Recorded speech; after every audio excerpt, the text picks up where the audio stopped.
Днес ще си направим една хубава разходка в Рила планина и ще посетим един малко известен водопад Горица. Намира се край село Овчарци, община Сапарева баня. След табелата Валявица продължаваме напред и стигаме до истинска валявица, която и днес се използва за пране чрез силата на речната вода. Малко над валявицата има маса с пейки, удобна за пикник и за събиране на голяма компания. Тръгваме по екопътека Горица, която е много подходяща за деца, малки и големи.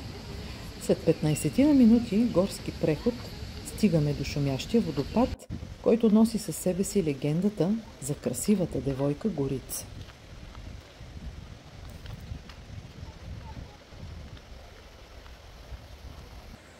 Един от малките туристи бързо се измори, но желанието му да види водопада надделя и стигнахме благополучно. Както на много места в България, така и тук водопадът се свързва с легенда за красива девойка. А именно, историята се случила в село Овчарци по турско време. Живели щастливи в селото мома Кьовица и мома Горица. Тя била много красива и беят я харесал, затова наредил да я отвлекат. Горица побягнала към планината, където Йовица пасял овцете си, но турците я застигнали.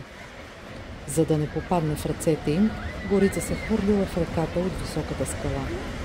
Местните хора нарекли реката на нейно име.